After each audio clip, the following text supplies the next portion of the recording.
Hello, welcome to today's episode, Juicing the Numbers, your statistics and sports podcast. I'm your host, Joshua Tracy. And I am Corwin Heller. Fresh off the IL, it's Corwin Heller back at it. Most of his voice has returned. Yeah, still playing injured, so I'll be coughing up half a lung throughout this episode, but good enough to still play. Luckily, we play in the American League here, so Corwin can just DH while he gets his legs back. Damn right. Yeah, and then we'll just pinch run for him in the seventh. Anyway, welcome back to the show. It is Sunday here, August 15th, around 8 p.m. here on the East Coast. So most of the weekend's slate of games are over. And there is a new team atop the NL East standings, and that is the Atlanta Braves. Yeah. Look at them coming out after, nobody gave them any opportunity or any chance this year to win this division and fighting through the standings to take the lead in August. Nice upstart team. Man, it's been a road to get here. Because, Corwin and I were talking before we started recording. If you had told any of us that the Braves were going to be on top of the division in August, I think we all would have said, well, yeah, who else would it be? And instead, this is the first time they've been on top of the division all season because the Mets had such a run and the Braves sucked so much dong for like the first month, if not longer. And when the Braves started acquiring at the deadline, rather tepidly, I would say, they didn't make any big splashy acquisitions, but they did bring in Jock Peterson and they made a couple of the smaller moves. I can probably pull up their transaction page. That, it was like, oh, okay. I guess they're not that far back. They could reasonably do it. And then aided by the power of the Mets sucking and the Phillies being fine, but still the true Philadelphia Phillies that we've all known and understood, which is mediocre. The Braves have managed to rally around themselves a little bit, overcome the adversity that is Ronald Acuna Jr.'s season-ending injury, and put something together here. And now they are in sole possession of first place with a 1-game advantage over the Phillies and a 2-game advantage over the Mets. I mean, goddamn.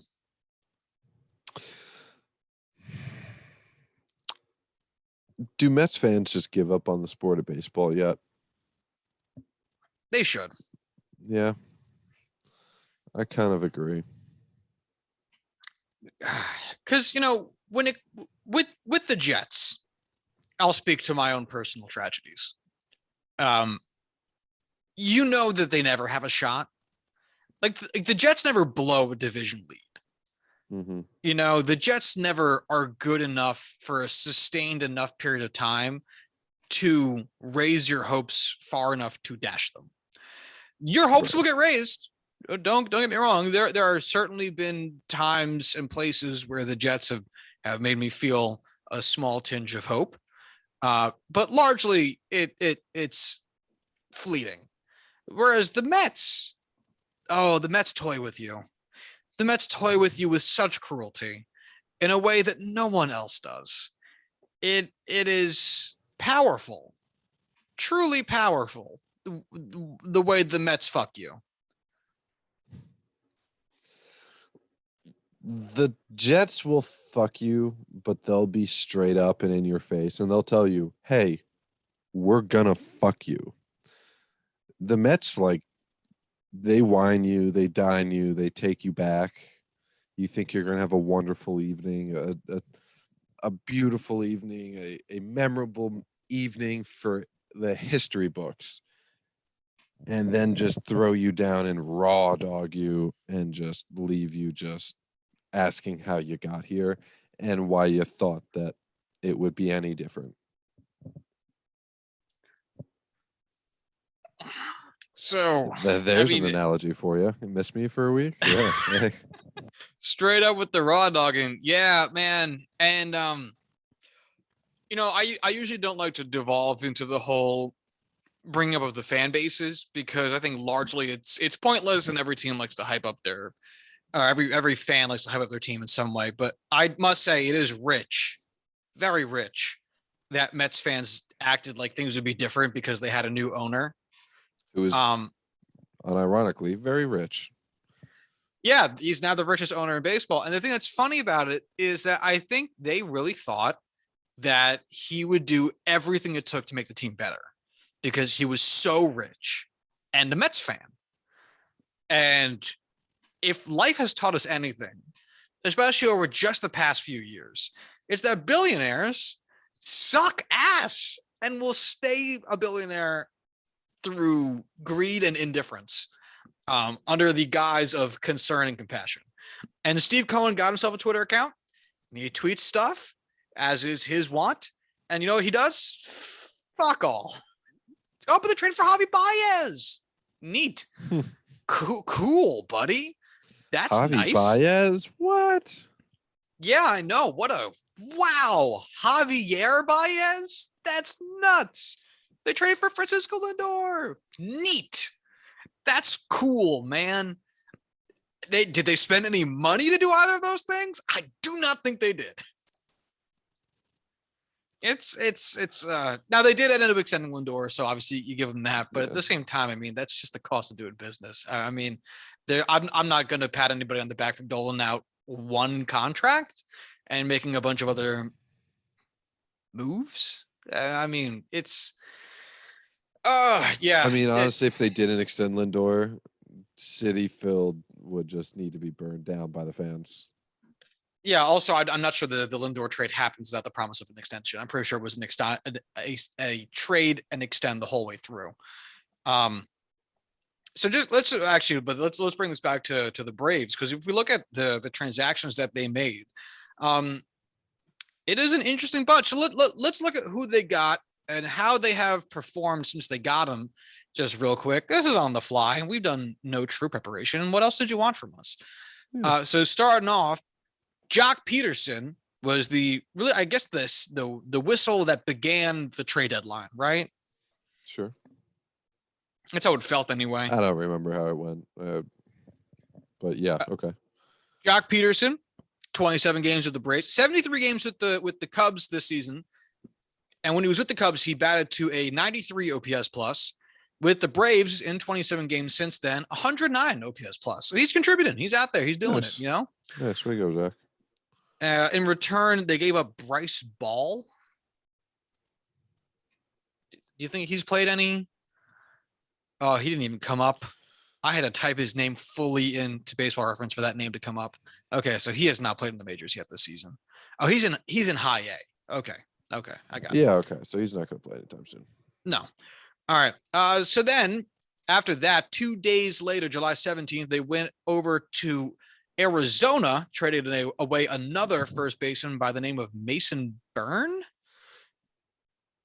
Well, what level of ball is Mason Byrne in? How is this the first time I've looked at these fucking names, man? Actually, not even. No, it's single A. There's a rookie ball, but no, it was single A. Anyway, in return, they acquired Stephen Voigt. And Stephen Voigt, when he was with the Diamondbacks earlier this season, had an OPS plus of 88.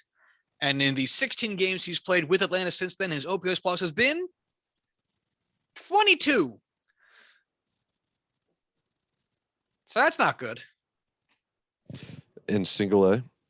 No, Stephen Voigt. Oh, Stephen Voigt. Oh, okay. With the Braves has batted to an OPS plus of 22. I was going to say, single A, getting a 22 OPS, that you're not playing baseball next year.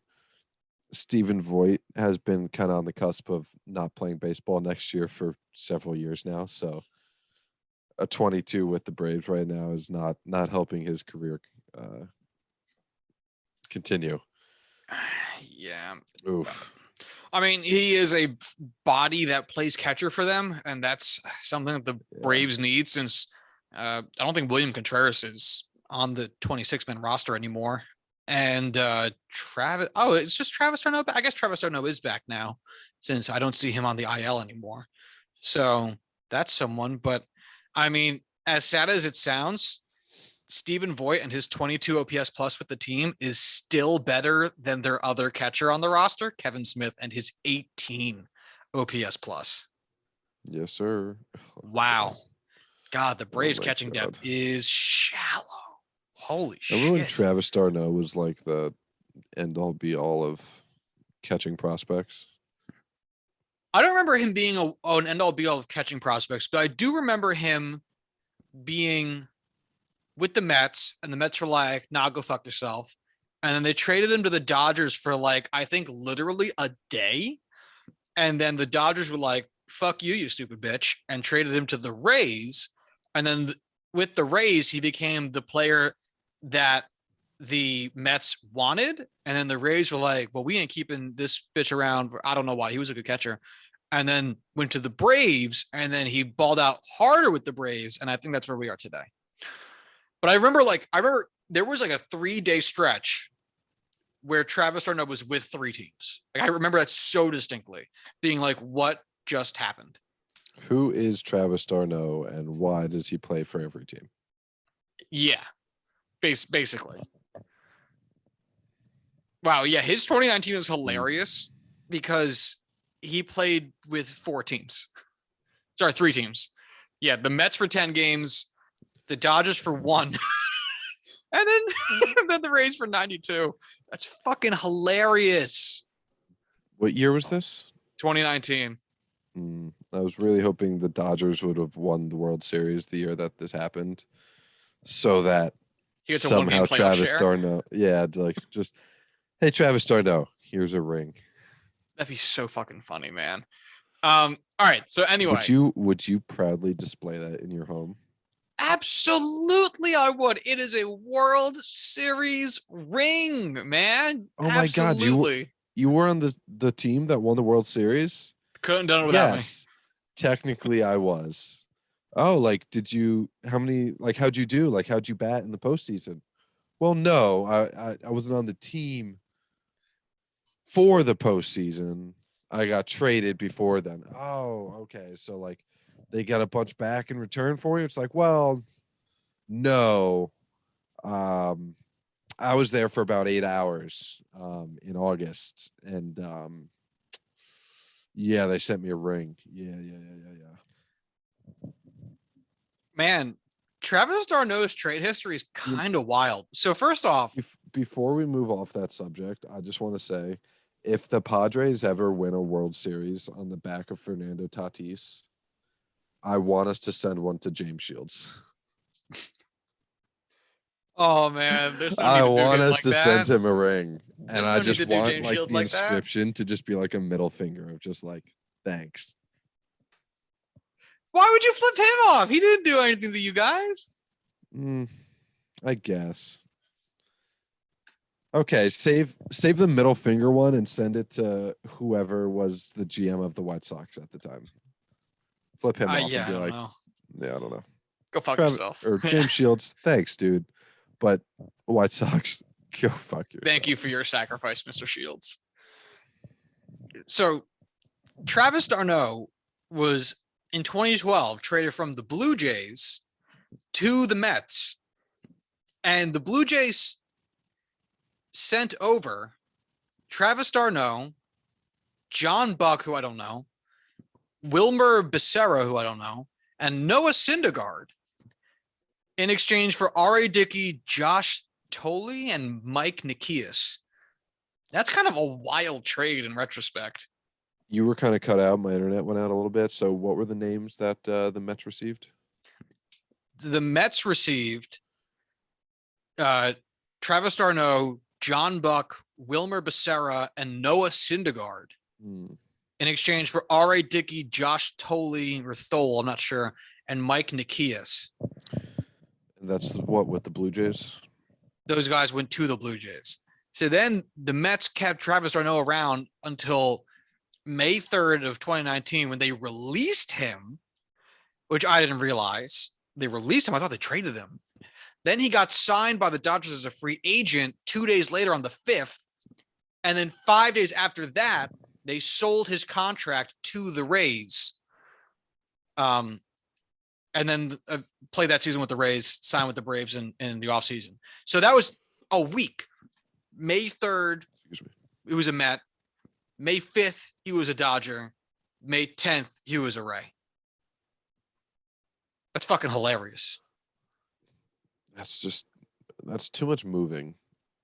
You know, like that's too much. Hey, family, let's go here. Never mind. Let's go here. You know what? One more last time, I promise. Let's go here. That's too much. That's a lot of moving. Again, man, that's why we've mentioned it several times. That's why players have 10-5 rights, because it's like at some point you just got to be like, I am not moving anymore. It's just too much. I'm now 30. I have a kid that's like 6 years old. I'm not moving. Suck it. I don't care. Yeah, okay. Like, bro, it is July. We are in the middle of summer vacation. My kid's starting school in a month and a half. Yeah. Like, we ain't fucking moving. She's got all her friends here. Fuck no. Oh God, I would love to be like the first guy to ever like have that like count. You know, the first year that was implemented, the first time that came up, and it's like, hey, Davis, we just traded you to the Cincinnati Reds. It's like, no, you didn't. What are you talking about? The deals already went through. Commissioner, approved it. All this, blah, blah, blah, blah, blah. It's like, nah, go fuck yourself. I ain't going anywhere. You're stuck with me. Yeah. Just like calling up the other power fucking to him. Calling up the other GM. It's like, hey man, I'd love to come over and hang out, but Davis said no, we can't go. We gotta call it off. I'm sorry. Yeah, because you really as the GM, you gotta go up to the player, kind of tail between legs and be like, Davis, so we're not going anywhere this year, and we got to trade to Cleveland for you on the table, but you get 10-5, right? It's like you gotta agree to it. You want to go to Cleveland, buddy? Really help the team. And Davis is like, nah, go fuck yourself, bitch. I'm here forever, never leaving. And he just stays. That's how it works. Just stay. Oh God, this is why I want to run a baseball team. Just the wacky misadventures. I feel like it would be a really good time, especially having people that I think at least for who we are today, I think we think of ourselves as decent enough people and could run a team. I'd love to see a team run with a moral backbone instead of amoral or immoral horrors. And I love for the chance to be that guy, but it would never happen for so many reasons. Oh God, no. Yeah, no. It would be one of those things where I would love to be a part of that. I would hate to be involved in the accounting aspect of that in any capacity, because people would be ripping that. Like, we would hire people away from like random teams like the Yankees, the Padres, the Cincinnati Reds, whoever, like baseball accountants who come in and they're like, we're not making money. What's going on? And just losing their shit because it's not the way 99.99% of baseball is run. Honestly, I still say fuck it, because I don't think they would be. It's not making money. I think it'd be the difference between making X amount pre-tax, and now we're making 75% of that pre-tax or whatever. It's that's such a stupid difference. Our net profit is $1 billion, whereas before all these super radical changes, it was like $1.1 billion. Like we lost $100 million, kind of, but we're still making $1 billion net. And it's like, who cares? Yeah. I don't know. I don't believe in it. I don't believe that anyone loses money in this game. It's like it's all a casino and everyone's the house but us. They're all the money. Where else would it go? Where else would it go? It's got nowhere else to go but back to them. Oh, anyway. Ridiculous. It's like the self-sustaining ecosystem from It's Always Sunny, where they just pass around the money.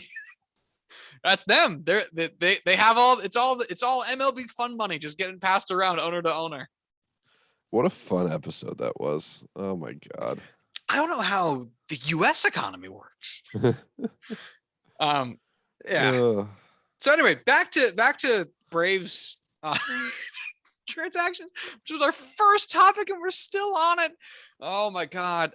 We do this every week. We're like, hey, what do you want to talk about tonight? And we put together a list of like 5 or 6 things, and it's like, do we need more? And it's like, well, we could talk about this as a whole for 15 minutes, or we could talk about just this first topic for an hour and a half. We have no idea. topics written out. We haven't even gone through the first one yet. All right, let's move on. Oh no, and I'm not complaining. It's just if we're at a glimpse as to how this show runs. Like it's run, but it's not run efficiently. But it's run fun. So who cares? So the Braves' next acquisition after Stephen Voigt was nearly 2 weeks later when they made 4 trades, at the deadline on July 30th. I guess one day before the deadline was 31st.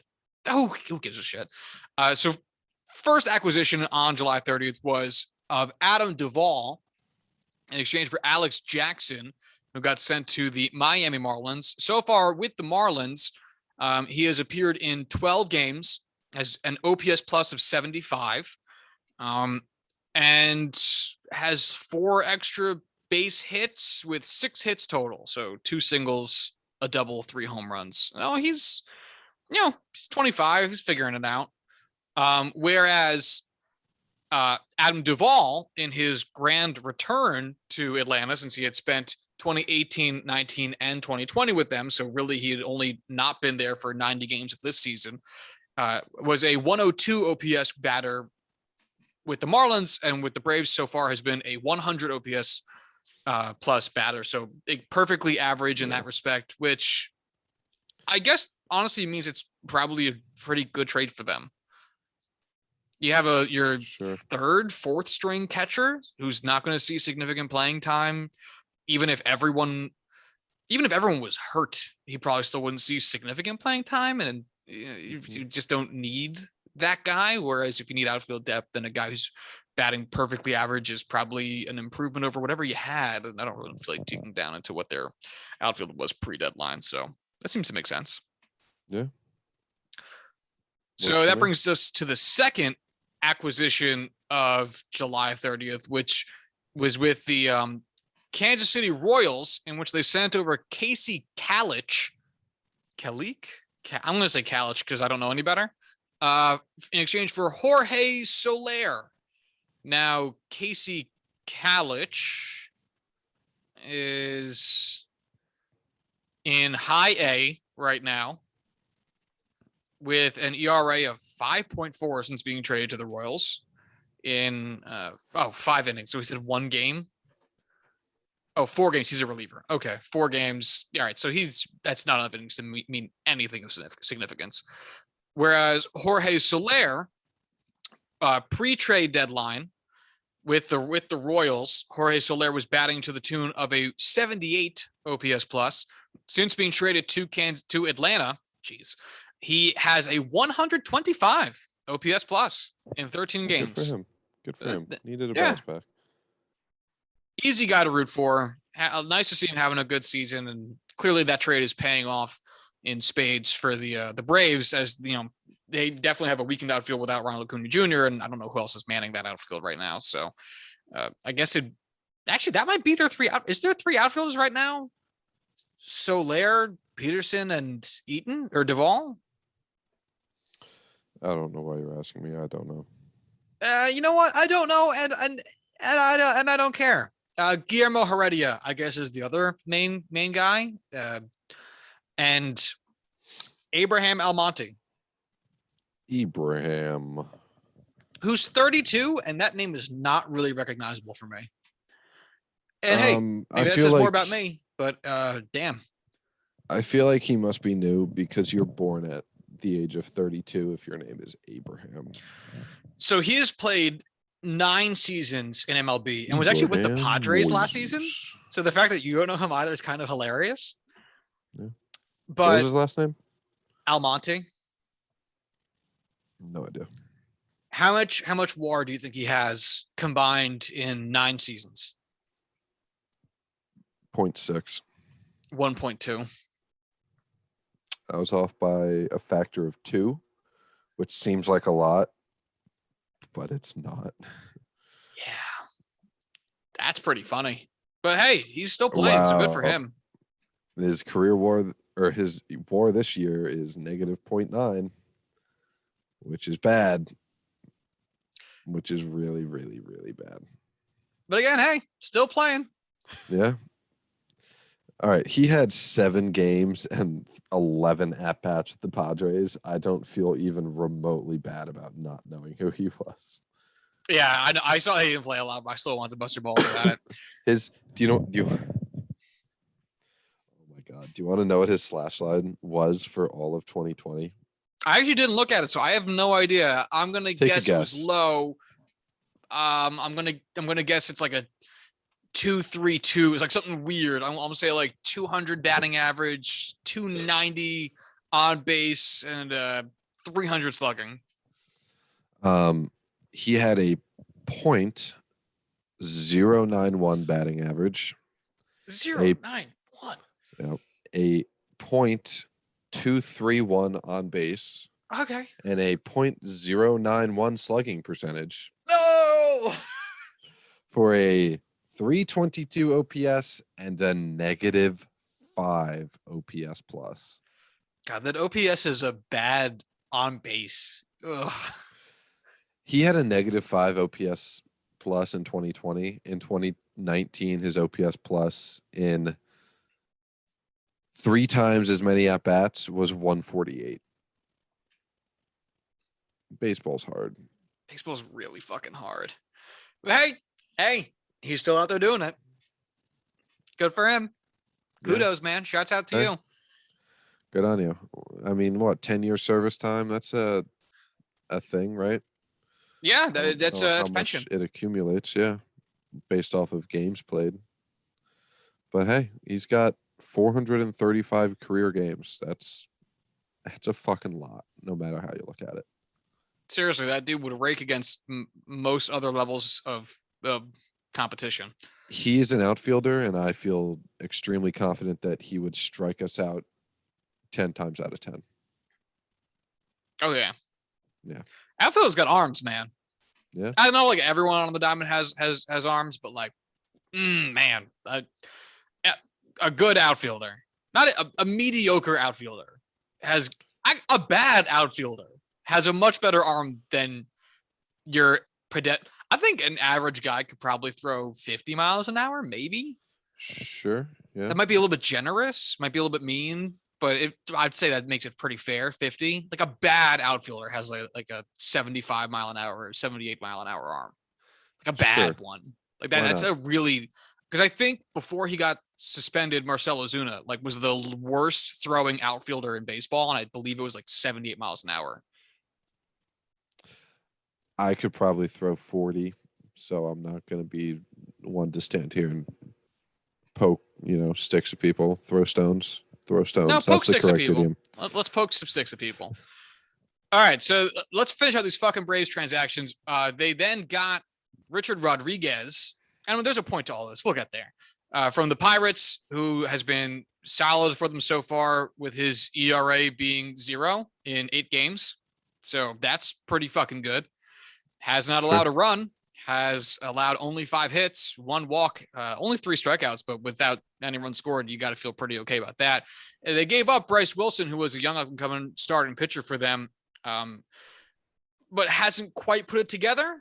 So I guess, you don't feel too bad. And the starting rotation for the Braves has been in a period of flux recently, but I think having a steadier hand at the bullpen, I guess, for the Braves, they felt made more sense than trying to stick out with Bryce Wilson when they had the opportunity to upgrade those innings somewhere. Bryce Wilson, who's been exactly the guy in Pittsburgh so far, he's been in Atlanta, and a 4.83 ERA in Atlanta this season, a 4.8 ERA in Pittsburgh. So that's kind of fun. And they also gave up a guy by the name of Ricky DeVito. Hey, yo, Ricky, who has a 2.66 ERA in high A ball. Is he Korean? I'm proud of it, man. At least I think that's what that flag is. Oh my god. And that brings us to the final trade that Atlanta made to get just one more outfielder, because you can never have too many. I guess in what is one of the weirdest trades that I don't think we actually spent any time on because there were so many trades at the time. And that was the Pablo Sandoval for Eddie Rosario trade, in which Eddie Rosario got sent from Cleveland to Atlanta. Pablo Sandoval got traded to Cleveland, was then almost immediately cut. And Eddie Rosario has not appeared for the Braves yet. I actually don't know where he is. Oh, 10-day IL. Okay. So a hurt Eddie Rosario got traded for Pablo Sandoval, and neither of them have played for their respective teams because Eddie's hurt and Pablo got cut. So why Cleveland made that trade, I have no fucking clue. Salary, I guess? Yeah, I don't know. I mean, wasn't Eddie Rosario like the keystone piece of the Lindor trade? No. At least for major league players? No, because he was previously with Minnesota. Eddie Rosario? Yes. He has only played for Minnesota. Aside from this season when you played for Cleveland. Who the fuck am I thinking of? I know who you're fucking thinking of too. Oh, and I can't the think other of the fucking Rosario, name. like Ahmed Rosario. Ahmed Rosario sounds more right. I believe it is Ahmed. Yeah, it's Ahmed Rosario. Okay, Yeah. sorry, Eddie. So point being, he still plays for Cleveland, so yes. None of these trades you'd go like, wow. And none of these trades really seem like that massive of an upgrade over what they had. Because like the catcher they got is also bad. Their outfielders are all good, but no one's been startlingly good. Jorge Soler's, I think, been very good for them. But outside of that, it's been mostly tepid stuff. But the fact that that's been enough for them, because their division almost like wholesale agreed, we're not going to do that much. You know, it gets weird. The AL East forms something of an arms race, at least between the Blue Jays and the Yankees. The Red Sox did like a thing. The NL West did a ton. And the NL East was like, I guess getting Kyle Gibson for the Phillies was kind of big. Not because Kyle Gibson's a huge name, but because he's having a really nice season. And obviously the Javi Baez he's a trade big enough name. Yeah, he's a name that I think, most baseball fans know. And this year's his big year. Javi Baez for the Mets is obviously a big trade in quotes because he's coming from a famous team with a big name. He's had really good years. This is not one of them. But he's not big for like that. That's it. Like end of sentence. He's not. He's fine. He strikes out a ton, never walks, plays cool defense, and has adventures on the base paths, but will still only get you like 3 WAR a year. Like he's good. Like he's fine. And I guess the marginal advantage of these trades for the Braves will be looked at as enough. I mean, like how do you read this entire situation? Man, just throwing me on the spot like that, expecting me to give some sort of commentary. I don't know. I mean, hold on, just real quick. I want to say that I said Javier Baez's WAR on average was about 3 a season. It is actually 4.3. Just wanted to shout out Javi there. Only because he has 2 back-to-back 6.5 WAR seasons, and every season outside of that, he has never gotten to 3. Those 2 seasons are it. Touche. Just wanted to share. That's a good save, though. It's a good caveat where statistics can lie. I think it's one of those things where like Javi Baez is a player that can come in and make your team better. And it's really tough when you're the Mets and have Javi Baez is coming in and making your team better. But if you're not giving up all that much to begin with and the Cubs want to get rid of him, sure. You know what? Just real quick. You know what Javi Baez's OPS plus was when the Mets traded for him? Really low? 107. Okay, not bad. No, that's not bad at all. You know what it's been with the Mets so far? In only 10 games, but still, you know what it's been? 52. Less than half. He's not making your team better. No. He's not making your team better. Oh my God. I know it's 10 games, it's 37 plate appearances. It's not much of anything. I understand that. At the same time, oh my God. Oh my God. It's so bad. Woof. Buzz, your girlfriend. Woof. God, the Mets. Oh, you just make us so much happier just because you make us seem so much smarter. Now, when the Braves got the shit pushed in by the Cards a couple years ago, I think we all looked at it and we're like, oh, the Braves should be better than that. You know, like the Cards weren't great. Actually, that whole series sucked, if I recall. I think it went 7 games because everyone sucked. And the Braves got like righteously fucked by the Dodgers or some shit like that. I think they might have won a game. Sounds about right. And this time around, if the Braves are to hang on to a playoff berth, it has to be the division. We talked about this before. It has to be the division because there's no way NL East is sending 2 teams. They're host. Like they're fucked. They're absolutely fucked, right? I mean, there's no whoever wins this division. Actually, caveat, the Mets, if they got DeGrom back, could make a run in the playoffs if they got there. But the Phillies, tragic.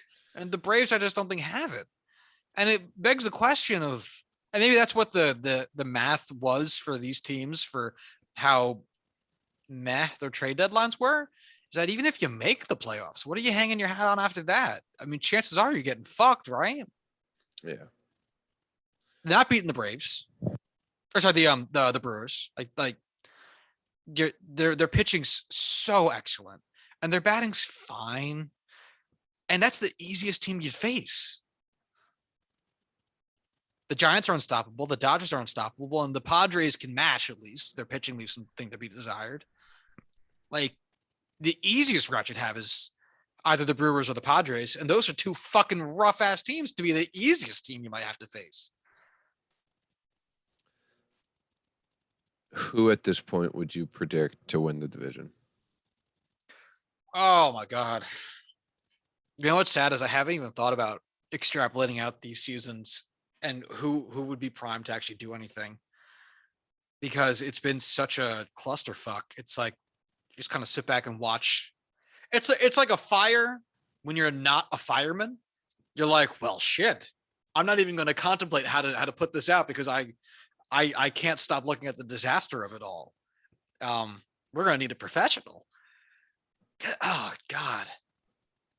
It's not going to be the Mets. I'm going to start with that. I really, in my heart, even if DeGrom came back and did like a CC Sabathia thing where he pitched every 3rd day, they're still not winning the division. I have no faith in their ability to do anything, even with him, which really leaves us, the Phillies and the Braves.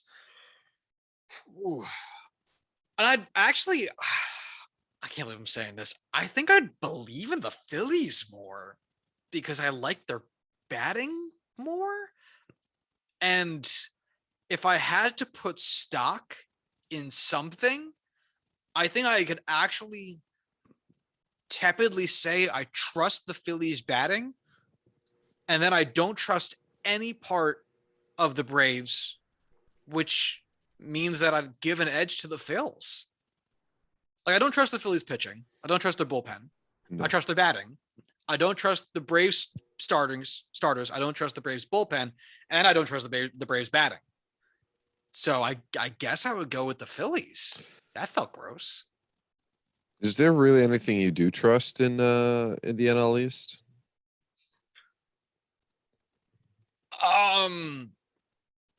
Kimang. Trust Kimang. That's fair. I do trust Kimang. How far back are the Marlins? 11 games. It's going to be tough to pick them. Mathematically, could they do it? Sure. Not technically eliminated. Realistically, could they? Absolutely fucking not. And I want them to have an offense so bad.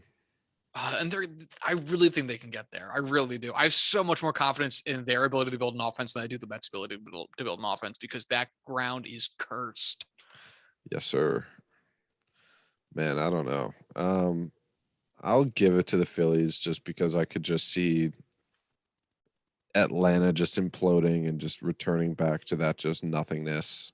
There's nothing in Atlanta that I trust right now with the way that team is. There's nothing in New York that I trust with the Mets. So Philly, figure it out. So by OPS plus by team, the Phillies are very average. They have a 98 team OPS plus compared to a league average. Really, I hate that it says league average. It should be MLB average because there's 2 leagues. But anyway, 97 OPS plus.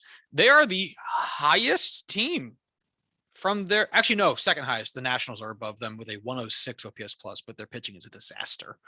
Yeah, so below And they sold them, everybody. So and they sold. That's right. The Braves are a 93, 5 points behind. The Mets are a 91, 7 points behind. And then the Marlins are an 87, a cool 11 points behind, which, that is what it is. And there's a lot of variance in there because you have some star players and you have some really shit players. I understand, but we're using what we got here. By ERA plus, let's see, the best team in this division. Ooh, who do you think it is? I would say still the Mets. It's not. It's the Braves. By ERA plus. ERA plus a 113 ERA plus. The Mets are next, right behind them with a 110 ERA plus, followed by the Marlins with a 108, followed by the Nationals. Oh, sorry, followed by the Phillies with a 92. Ugh, and the Nationals with an 85. Ooh. But yeah. Yikes. So the Braves pitching, who are you people?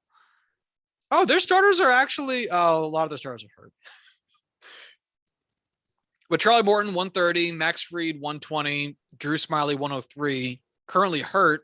Ian Anderson, 128, Oscar Inoa, 151. And then other innings eaters for them, Chris Martin, the 124. Tuki Toussaint, 107. People are here that are pitching. That can be said. And their bullpen's been good. Their bullpen's been very good. I was being unfair to their bullpen. Their bullpen has actually been very good. So I should alter myself that I can trust the Braves bullpen, but nothing else. Yeah. Touche. Yeah. All right. I retract part of my previous statement, but I still say I believe in the Phillies more. I don't know. Every part about it feels kind of gross.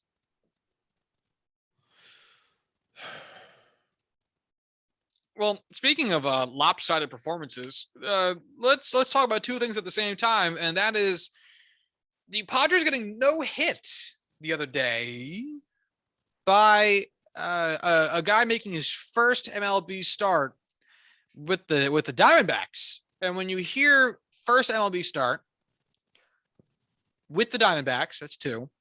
Against the Padres, that's 3. You don't necessarily think that man's going to throw a no-hitter. And yet, some guy threw a no-hitter for the Diamondbacks against the Padres in his first MLB start. And that's kind of fucking wild. So, first, Corwin, what's your reaction to the fact that the Padres are incapable of stomping on snakes? Sneaky snakes are like super dangerous. So I'm okay with it. It's one of those things where, it's baseball. Anything can happen.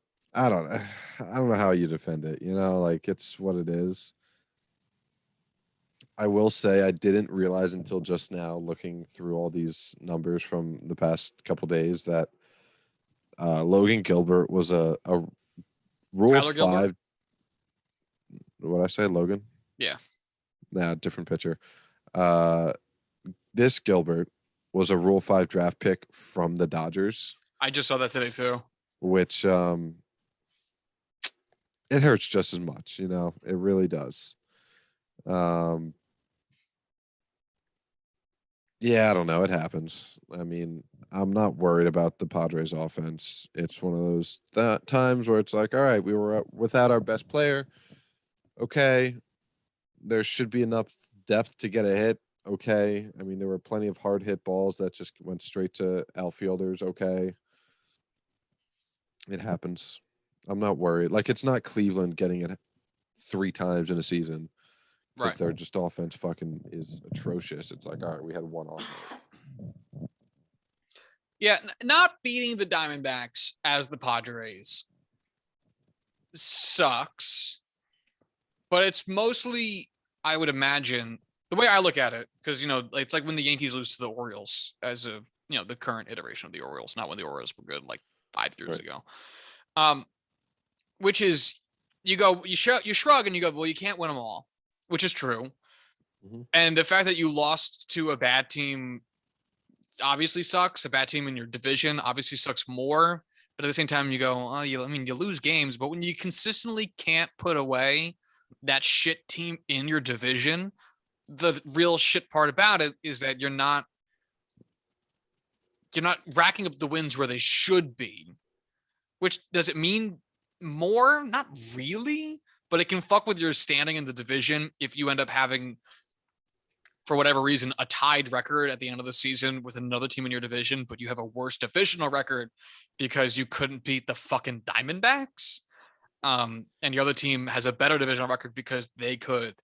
But that's where it would suck. Or if you end up, getting the wild card 2 spot instead of the wild card 1 spot because you lost 2 games to the Diamondbacks that you should have won. Like, it hurts in like those ways where you look at it at the end of the season, pick the losses that you said sucked the most, even though you're going to lose 70 games. Like, it's going to happen.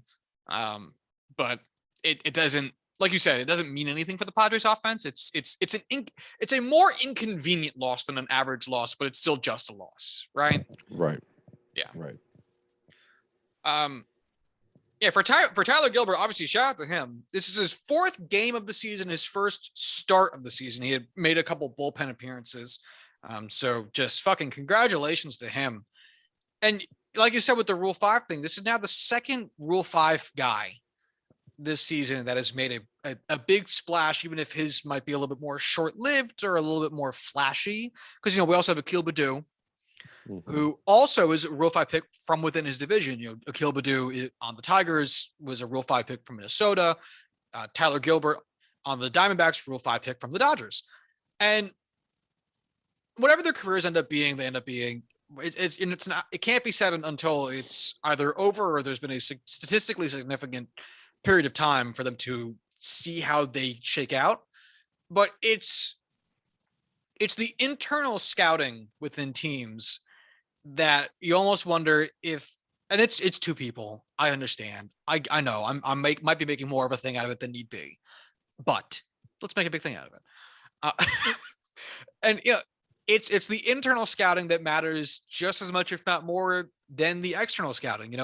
If you acquire players that are awesome all the time, but you let up players who are going to be phenomenal, especially Rule 5 picks, which you let up for nothing, then that might be the next underutilized competitive advantage. If you spend all of your resources scouting externally, it's like you see it in companies. Like, you're letting your good employees go because you don't spend as much resources trying to retain them as you do spending resources to acquire outside talent. If you're bringing in someone to fill a position and you're paying the new guy $75K and you're paying the old guy $65K, well, the old guy eventually might figure out that being undervalued, fucking leave.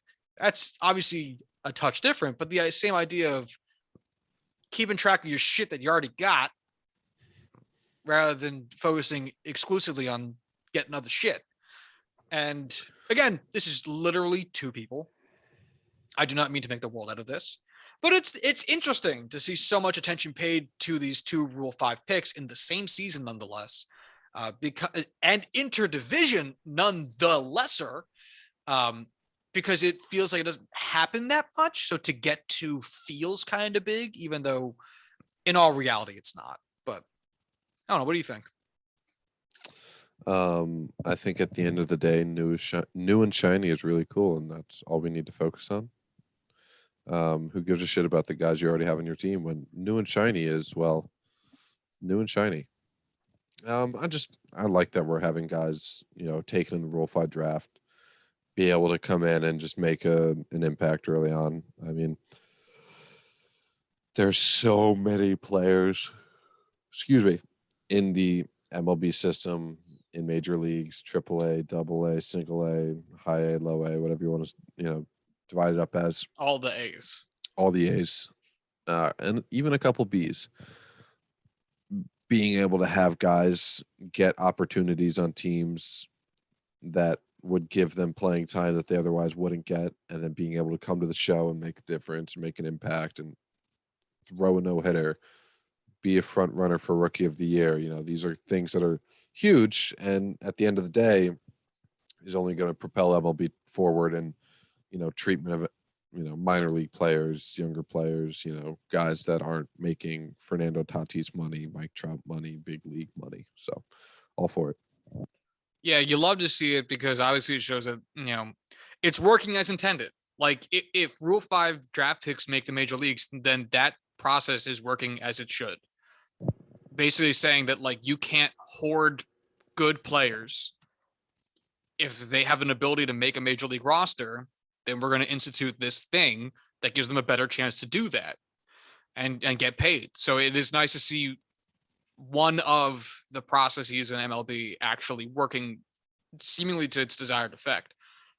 And to the benefit of the players, which, I mean, those two things alone is like mind blowing. Obviously, again, this is two guys. I don't mean to make a whole world out of it, but it is still cool to see for that reason. But it's if it becomes more of a thing, it'll be very interesting. It'll be very, very interesting.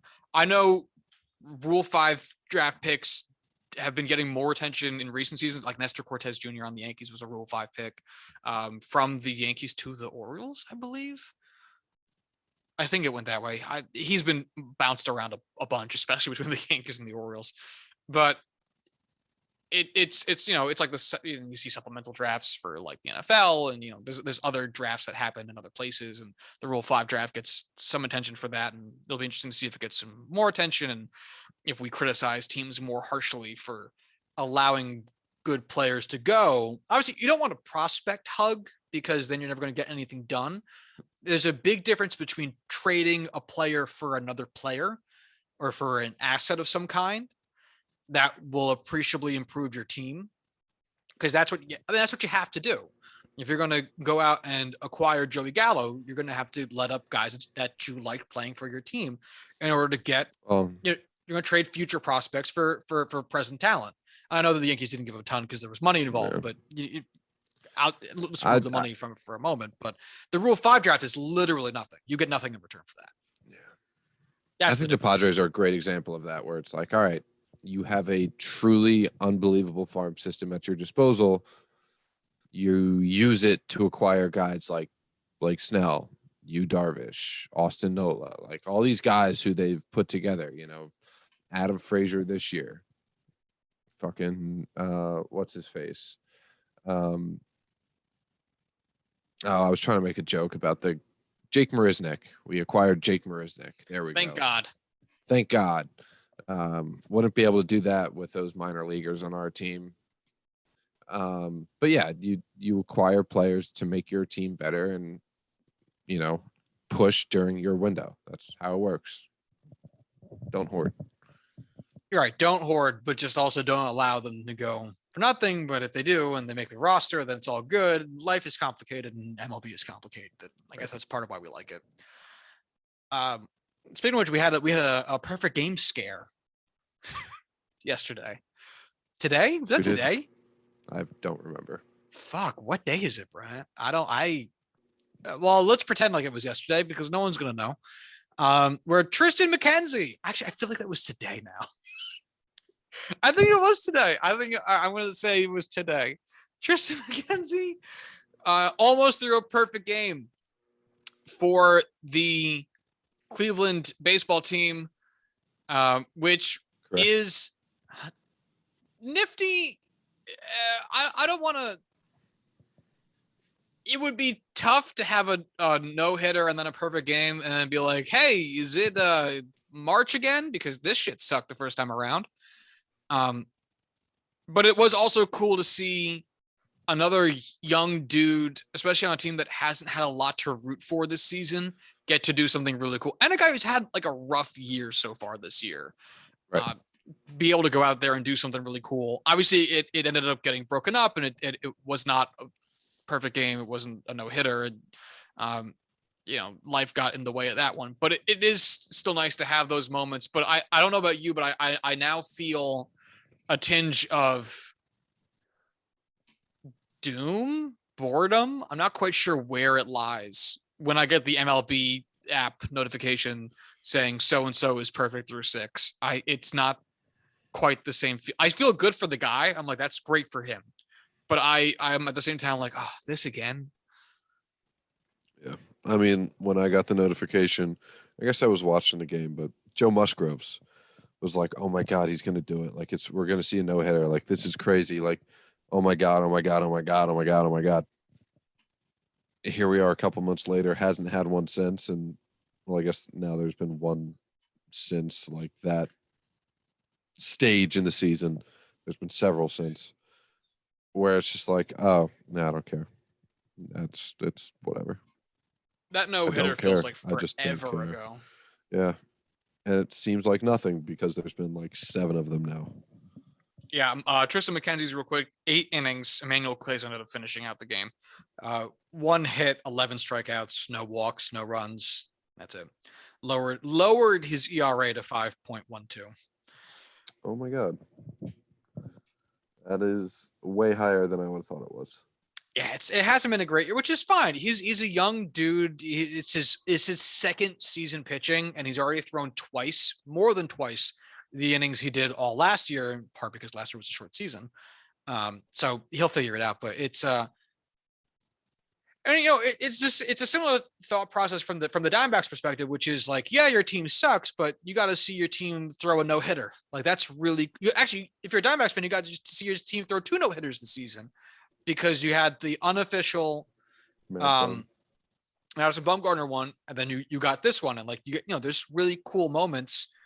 But fucking one of your divisional rivals in the Padres, you got a walk-off home run last night.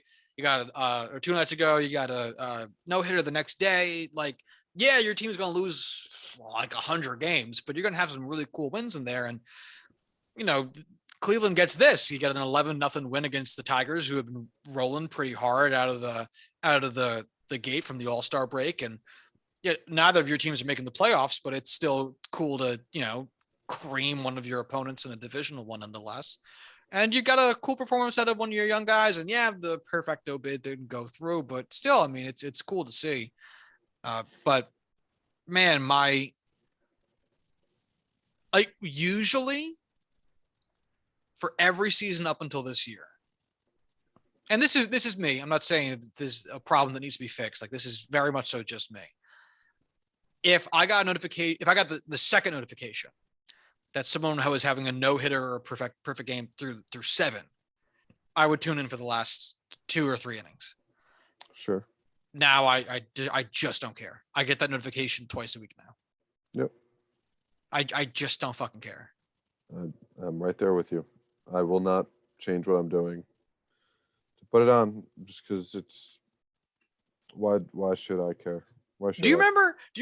Oh man, it must have been like 3 years ago. I was visiting you when you were at Penn State, and we turned on like a Royals game. That one of the fucking Royals pitchers was having a perfect game through 8. Do you remember that? No. We watched the last 2 innings of some random Royals game. It's killing me that I can't think of who it was. Maybe it was like Dane Dunning or somebody, like someone weird, or Jacob Junis. I don't remember. Had a perfect game through 7 or so. And we saw him pitch the 8th. And it gets to the ninth and it lets up like a walk. And we were like, I guess I'll get the no-hitter. And they let up a hit. And we were like, oh shit, now he could lose this game.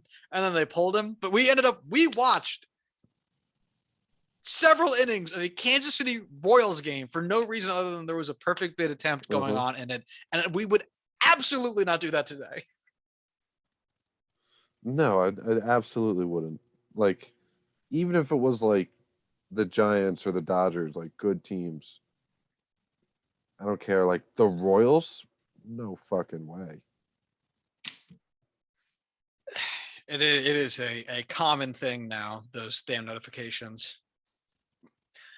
Oh, anywho, we've been going for a bit. I want to make sure we hit on a couple of the other topics we had. So I had mentioned my thoughts on the Field of Dreams game before it had happened when talking to Shakia Taylor in the last episode, but I didn't get the chance to talk to you about it. I think independent of this podcast and on this podcast, I didn't ask you about it. So what are your thoughts about the Field of Dreams game in its concept, and then now that it is over? As a concept, it felt kind of gimmicky to begin with. Like the headline was gimmicky when it was first announced. Like, why? Like, MLB, what are you doing? Thinking more on it before it came to fruition was like, okay, it's a cool concept. I really do. I have really low expectations for how they're going to be executing it. And then actually seeing it come to life, and it's like, oh, this is spectacular. I honestly want this to be a yearly game. Which it now will be. Right, just like build up a nice little stadium there, keep that cornfield. That is so cool. Just have a series there. Just have, a weekend series. Don't have it be like a once a month the team's playing at the Field of Dreams game, because that's not special. Just have a series there, and it would be so fucking cool.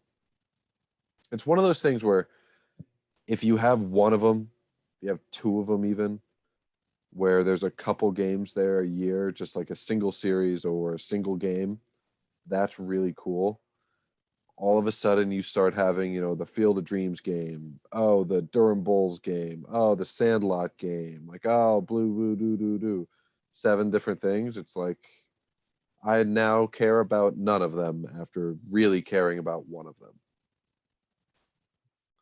You don't want the experience watered down. Exactly.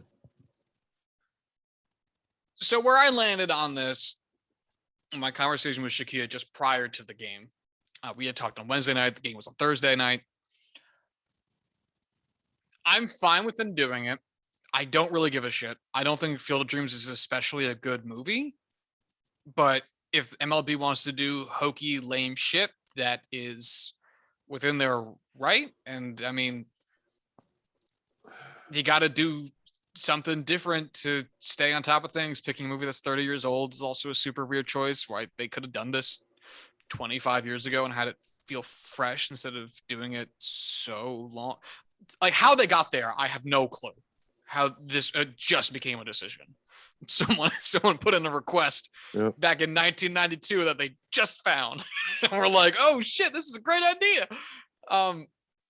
My issue with it is that, and I'm going to be repeating myself a little bit, but different audience, you.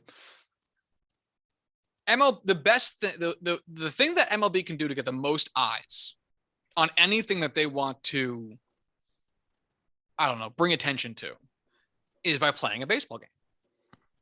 I mean, that is where they're going to get the most attention and viewership and buzz or whatever, is to play a baseball game. When MLB wanted to spread the game of baseball into Asia, they played games in like Japan and Korea. One of the reasons baseball is so popular in Latin America is because Negro League teams would go down there to play ball during the winter to audiences that liked them more and would be more attentive to them rather than a lot of the white run ballparks that were up north in America. And baseball,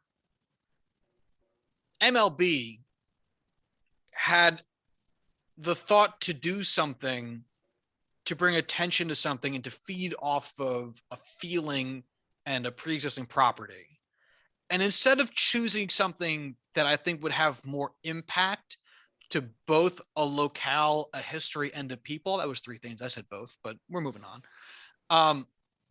Like representing a Negro League team and playing at the site of a former Negro League stadium, or playing in an area that just doesn't is so far removed from ball. As I discovered, very close to Chicago. I did not realize that. But playing somewhere more in like the deep South, where everyone in like most of the southern states just gets the Braves because it's the nearest team for states at a time. Same thing with the Midwest. It it feels like they missed an opportunity to do something that meant something and instead just picked a movie. And a very, very white movie that also has issues because there was black people playing baseball at that time. None of them popped through the corn. Rube Foster did not pop his ass through the corn. Oscar Robertson didn't walk his ass through the corn. Buck O'Neill didn't walk his ass through the corn. No, it was just the white players. And look, we can't relitigate a movie that came out 30 years ago. We're not going to change that. Whatever. It was a book before that. We can't change that shit either. But there is such a weird gap in MLB's want to grow and change and improve that I just can't understand. Because they can interact with a lot of different art and property and history and all that in a significantly more productive way. Because if this was like one of the several things they were doing this year, it's like we're going to play a game at a Negro League stadium. We're going to play a game at an old minor league stadium from not one of the ones that we killed, one of the other ones that just went defunct over time, because those exist too. Like there's a Portland team that I think that had some history to it. Anyway, we're going to play a game in the South. We're going to play a game in Puerto Rico and highlight a lot of the Puerto Rican players. Let's play a game in Puerto Rico. I guess you can't do it on fucking, oh my God. What's his fucking name for the Pirates? I'm blanking. Roberto Clemente? Roberto Clemente. Thank you. God, I kept thinking to myself, Rob, and I'm like, it's not Rob. Roberto Clemente, because his birthday. You should call him Rob. No, he actually hated it. Oh, really? Yeah.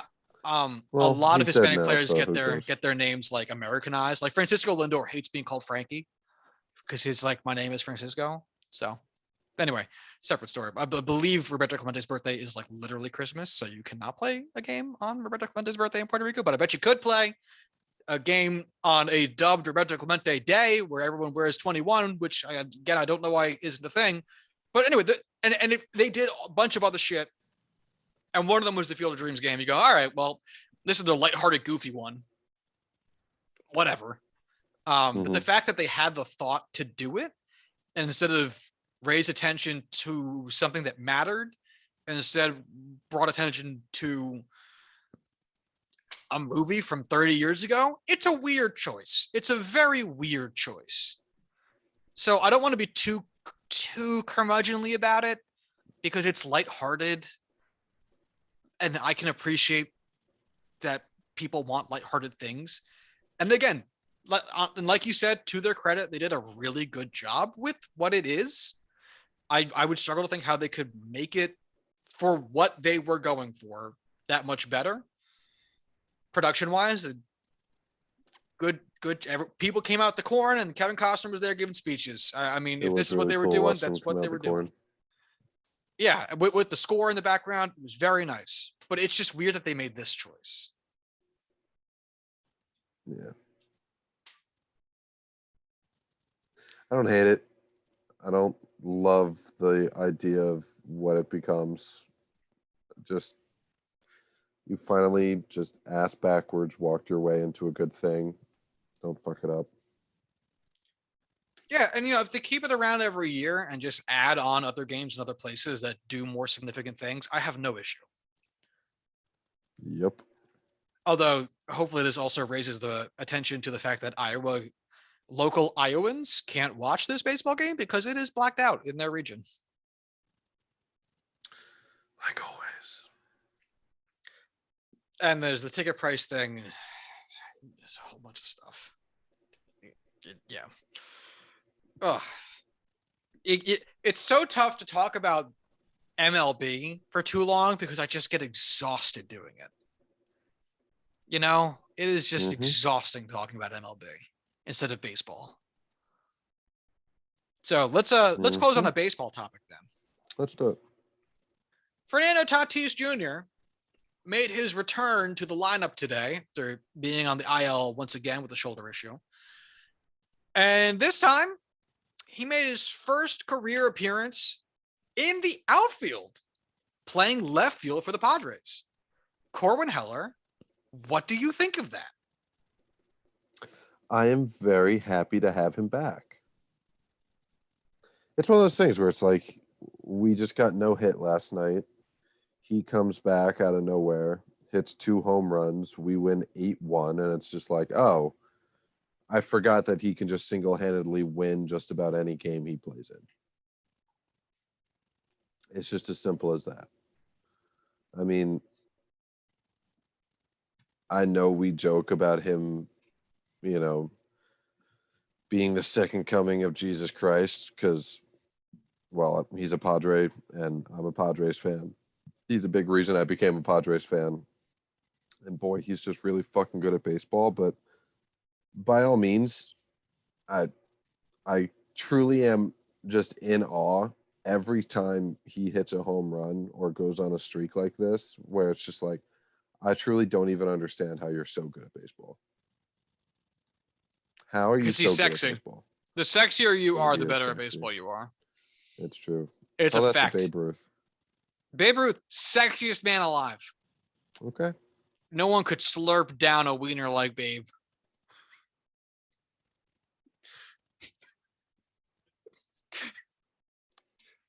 Okay.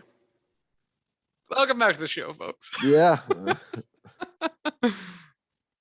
Babe Ruth, notorious wiener slurper.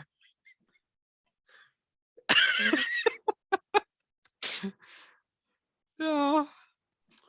Okay. But what do you think about him making the switch from shortstop to the outfield? Obviously, you know, the bat, I mean, it's his third I also know the year, and he is still very much so in the front running for NL MVP, which is fucking ridiculous, but that's the impact he's had. God, he comes back from the IL and does not miss a beat ever, and is just hot. He has had so little slump in him this season. It's so much fun. It really makes you hate those IL stints more than your average player, but regardless, he's producing without it. But now he's making a positional change after having the most errors in baseball at the shortstop position. You know, they're now trying out some different infield combinations. So what do you think about him being removed from the infield equation? I don't think it's something that's going to be a long-term solution. I think it's very much just a, hey, for the rest of this season, August, September, October, if we go into November, we'll have you play majority right field, you know, rotating in back into shortstop when you can, just to keep, you know, that fresh. I don't at all expect him to be the starting right fielder for the San Diego Padres next season. I fully expect him to get back to shortstop because, by all means, while his defense was very hit or miss to start the season, he does show everything you would want to see from a plus defensive shortstop. It's really just, again, like the consistency of errors and making those throws and things like that. So I'm not worried about him playing right field and just giving up on shortstop altogether. I don't expect that. I don't think anyone really expects that, but I do really like the idea of putting him in a position to stay healthy this season into the postseason, and just, hey, it's a shoulder injury. Diving around as a shortstop is something that's going to possibly make it a riskier, you know, play style for you, and hurting the shoulder once again. I'm about it for now. It's tough to get a gauge on what the future could be, because as we had talked about a couple times in the past, the Padres are a team of shortstops and second basemen, and that is totally fine because, like we've said, every time this has come up, you will find places to play them. And this is not having a team full of first basemen where everyone is mediocre to bad at defense and you pray. This is a team full of very good fielders, and you'll figure out a place to play them. They can play places. And as they are constructed today,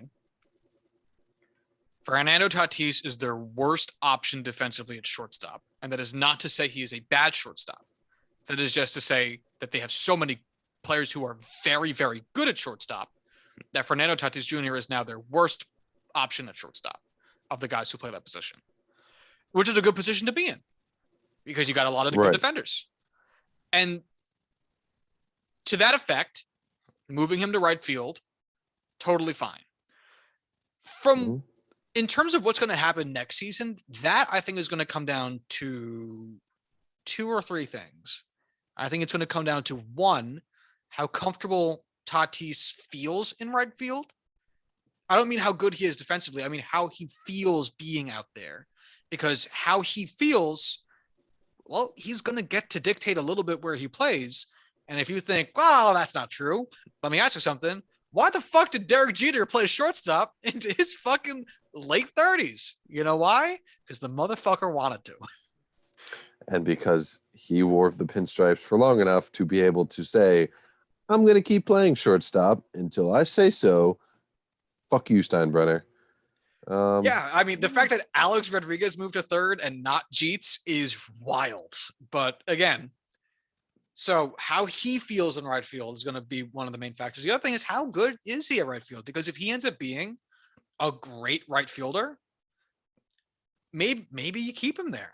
And then the other thing is, how do the other second baseman, shortstop players you have do offensively in the next couple of seasons? Because, like, look, if Adam Frazier kills it this season and starts off next season on a tear, maybe you want to keep him at second base and put Jake Cronenworth at short, or Ha-Seong Kim at short and Jake Cronenworth at first. Like you have so much flexibility that seeing how offensively the pieces that you have grow or change whatever over the next, however many months of actual ball playing might end up determining that as well. And some, marriage of those 3 factors. Because if everyone plays offensively wonderfully, then maybe you keep Kim at short, Cronenworth at first, and Frazier at second, and you put Tatis in the outfield because everyone's raking, or at least hitting very well. And these guys who are all hitting very well play shortstop better than you. Again, not that you're bad at it. Errors are what errors are. Just that they play better than you do. It's a good problem to have, no matter what. It's just going to be interesting to see how they handle it. Getting a superstar player to move out of position is very tricky sometimes. Again, thinking of Derek Jeter. Yeah. Listen, if it works out in right field, absolutely. I love it. If it doesn't, it doesn't.